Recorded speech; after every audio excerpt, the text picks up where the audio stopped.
এই ইসলামকে সুবিধা আদায়ের হাতিয়ার বানানোর অধিকার আমরা কাউকে দেব না, এই সুযোগ আমরা কাউকে দেব না। খেজুর গাছ আর ধানের শীষের মধ্যে ওই রকম কোনো ব্যবধান নাই। ধানের শীষের সম্পর্ক মাটির সাথে, খেজুর গাছের সম্পর্ক মাটির সাথে। ইসলাম সম্প্রীতির কথা বলে, ইসলাম আত্মীয়তার হক আদায় করার কথা বলে, ইসলাম ভিন্ন মতাবলম্বীদের অধিকারকে সুরক্ষা দেওয়ার কথাও বলে। আমরা কোরআন ও হাদিসের একজন নগণ্য আলেম হিসেবে স্পষ্ট করে বলছি, এই ইসলামকে সুযোগ, এই ইসলামকে সুবিধা আদায়ের হাতিয়ার বানানোর অধিকার আমরা কাউকে দেব না, এই সুযোগ আমরা কাউকে দেব না।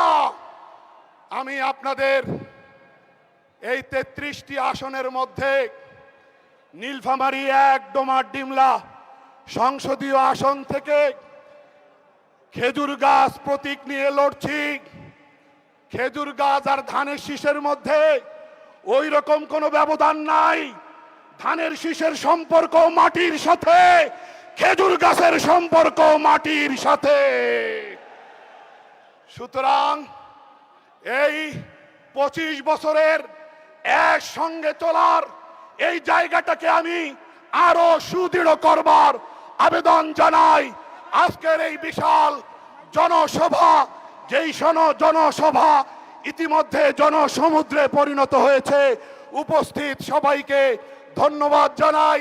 এই জনসমুদ্রের সর্বাঙ্গীন সফলতা কামনা করে, নেতৃবৃন্দের সকলের সুস্থতা দীর্ঘায়ু কামনা করে বক্তব্য শেষ করতে চাই।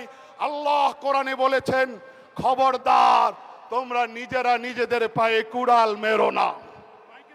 ওয়ালা তুলকু বিআইদিকুম ইলা তাহলুকা, খবরদার নিজেরা নিজেদের পায়ে কুড়াল মেরো না। সুতরাং আমরা যেন বিএনপির এবং বিএনপি জোটের নেতা কর্মী হয়ে এমন কোন দৃষ্টিভঙ্গি লালন না করি যেই দৃষ্টিভঙ্গির মাধ্যমে আমাদের কোনো ভাই ক্ষতিগ্রস্ত হতে পারে। আমরা চাই বাংলাদেশকে বিএনপি জোট আগামীতে নেতৃত্ব দেবে এবং সুন্দর একটা মডেল রাষ্ট্র প্রতিষ্ঠায় বাংলাদেশ জাতীয়তাবাদী দল বিএনপি সক্ষম হবে। সবাইকে ধন্যবাদ। আসসালামু আলাইকুম ওয়া রাহমাতুল্লাহি ওয়া বারাকাতুহু।